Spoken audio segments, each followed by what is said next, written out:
L'entrepreneuriat à Taïwan, c'est tout de suite sur les ondes de Radio Taïwan International. Suivez tout de suite Graines de Business.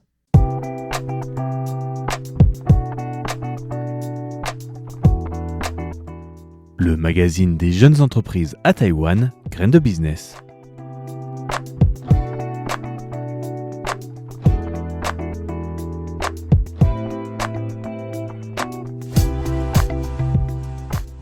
Bonjour et bienvenue pour ce nouvel épisode de Graines de Business. Merci à tous de suivre l'émission régulièrement sur les ondes de Radio Taïwan International. Je vous rappelle, Graines de Business, c'est une émission sur l'entrepreneuriat à Taïwan, sur les entrepreneurs taïwanais mais aussi français ou d'autres nationalités.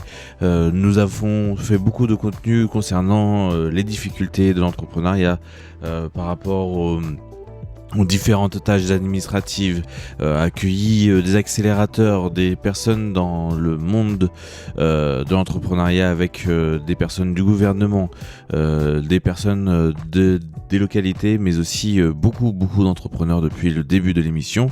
Nous continuons à travailler dans l'entrepreneuriat avec régulièrement de nouveaux dossiers.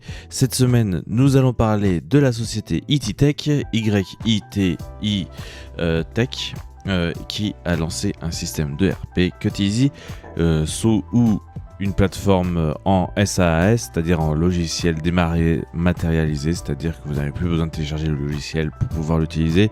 Il est directement en ligne et disponible sans avoir besoin de le télécharger. Et c'est donc une plateforme de ce type qui permet de trouver tout simplement des coiffeurs. Et donc on va en parler plus en détail dans quelques instants. Mais d'abord, parlons de ITTech et de leur nouvelle application qui s'appelle Cut-Easy, Cuteasy, et qui a été lancée il y a quelques mois maintenant. Alors jusqu'à maintenant, les coiffeurs traditionnels et rapides qu'on peut trouver à Taïwan n'utilisent pas vraiment d'application commune. Ils utilisent des logiciels d'exploitation un peu désuets, pas forcément adaptés à la coiffure de nos jours. Et donc, alors, comment se passe jusqu'à présent la gestion d'un business tel que celui d'un coiffeur à Taïwan ? Tout n'est pas forcément en ligne.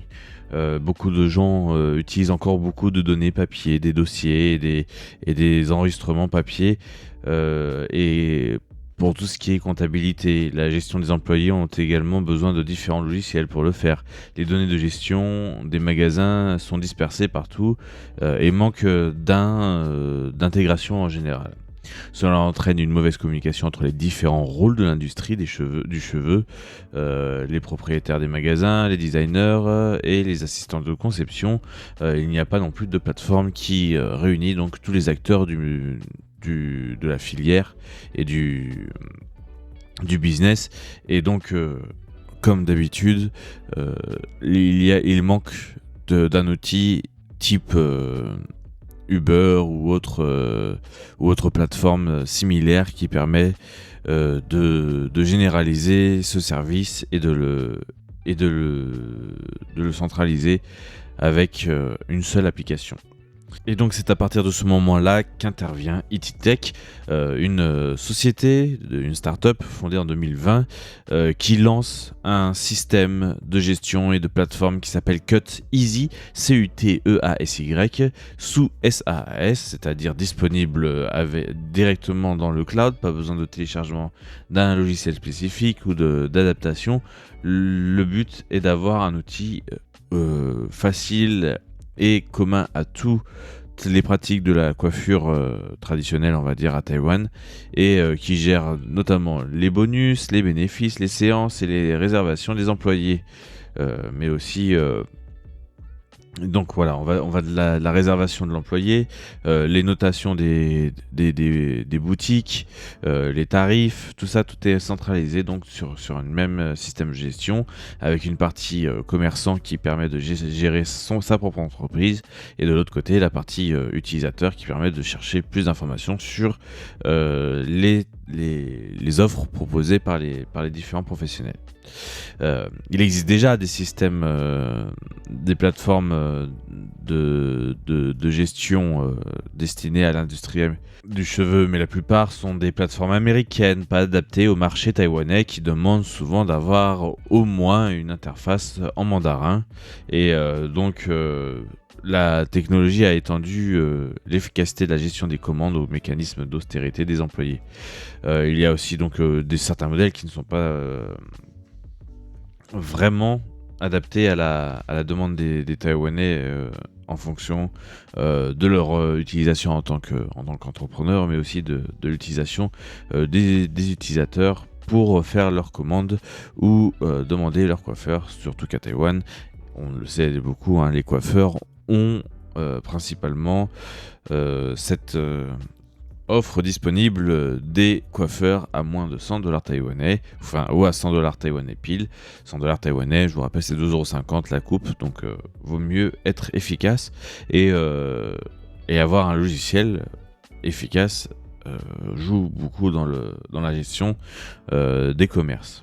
C'est donc le directeur exécutif et directeur général et fondateur de ETTech, Li Shousheng, qui est à la base un ingénieur et qui a travaillé notamment au Carnegie Education Training, qui est responsable de la planification des ressources d'entreprise pour le personnel et qui, à l'âge de 32 ans, était déjà directrice du département, mais depuis son plus jeune âge, elle n'a pas voulu suivre les règles. Elle s'est déjà fixé l'objectif à l'époque de devenir patron avant 35 ans, et elle a préparé un fonds de création de 3 millions de dollars taïwanais, c'est-à-dire à peu près environ 100 000 euros, pour démissionner de la création, pour démissionner de l'entreprise dans laquelle elle travaillait, et donc créer sa propre entreprise. Et comment donc a opéré cette entreprise pour développer ses activités? Pourquoi ils ont choisi la coiffure, ce monde un peu particulier qui est celui de la mode des cheveux? Li Shousheng explique qu'ils ont passé d'abord 3 mois à effectuer des vérifications de capacité, de prise sur le marché, offrant aux commerçants la possibilité d'utiliser gratuitement le système et de collecter des commentaires pour compléter les fonctionnalités de gestion des membres et des clients et de gestion de la récompense, de l'ordre des employés et de la gestion des vacances dans le système. Les commerçants de la coiffure sont prêts à introduire un système unique, explique Li Shousheng, qui a partagé que dans le cas où les produits existants sont un système d'un seul tenant, la technologie ne peut pas faire une seule fonction pour pénétrer rapidement sur le marché, car les clients ne peuvent plus l'accepter. Ce n'est plus comme ça que marche la gestion des logiciels de nos jours. Alors, comment convaincre les industries traditionnelles d'utiliser les technologies de gestion en entreprise? Parce que la plupart sont très traditionnelles et vu leurs revenus, ils estiment qu'ils n'ont pas les moyens de pouvoir s'offrir ce genre de service. Et donc, même lorsqu'ils ont commencé à visiter les clients, de nombreuses industries de coiffure traditionnelles ne voulaient pas investir d'argent pour apprendre de nouvelles façons de gérer leur entreprise, mais cela ne veut pas dire que Li Shousheng a abandonné. C'est à ce moment-là que 2 stratégies de communication et d'études du marché ont pris place. C'est d'abord le prix d'abonnement, un prix d'abonnement très bas, un système qui n'est pas ouvert à l'essai gratuit après le lancement officiel, mais réduit le prix de manière qu'un abonnement puisse être rentable facilement et pousse au final l'utilisateur à payer pour le service supplémentaire. Le modèle commercial d'abonnement d'1 an permet aux propriétaires donc du salon de coiffure traditionnel d'essayer une transformation en termes de gestion à un coût plus faible en fonction de l'ordre pour chaque utilisateur d'un minimum mensuel de 199$ taïwanais à un maximum de 2199$ taïwanais pour une solution plus globale ou des chaînes de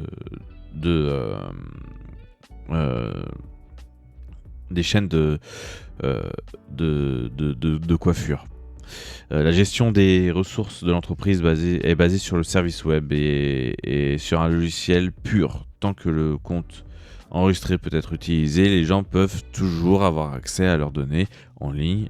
Et c'est aussi un des avantages du SaaS comme on le connaît. Comme dit Li Shousheng, les gens sont habitués à ne pas aimer le changement et les employés aussi. Donc bien sûr, si les salariés ne veulent pas persuader les propriétaires, cela reste compliqué, explique Li Shousheng.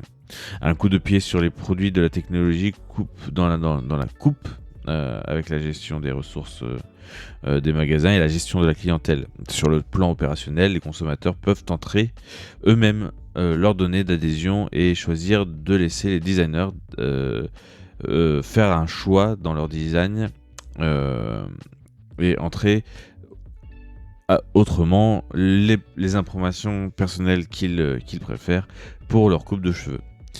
Alors c'est leur designer préféré. Seuls les designers avec qui sont liés seuls les coiffeurs qui sont en lien avec les clients, leurs clients peuvent avoir accès à ces informations-là. Ce sont des informations privilégiées qui lient un coiffeur à quelqu'un d'autre, à son client. Et c'est aussi, ça peut être aussi une manière un peu de fidéliser sa clientèle.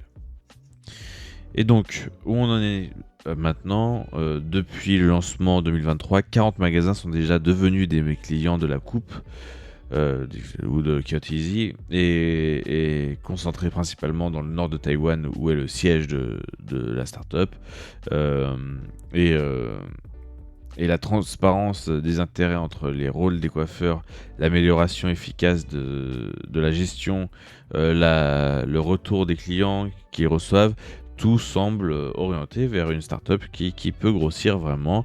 Et il ne reste plus qu'un gros démarrage avec toutes les boutiques de coiffure traditionnelle qui existent à Taïwan. Il y a encore beaucoup de travail dans ce domaine et je pense que dans les semaines à venir, nous entendrons beaucoup plus parler de Cut Easy dans ce domaine. Bien sûr, nous sommes en 2024, il n'y a pas de start-up sans intelligence artificielle et donc l'intelligence artificielle a également été utilisée dans ce produit et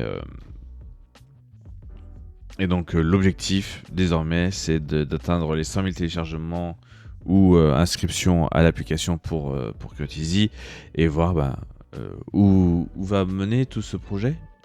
Et donc peut-être devenir soit une licorne, soit une grosse entreprise de la tech dans une nouvelle plateforme uberisée, on va dire ça comme ça. Ça va être la conclusion de cet épisode avec donc Cut Easy pour les coiffeurs.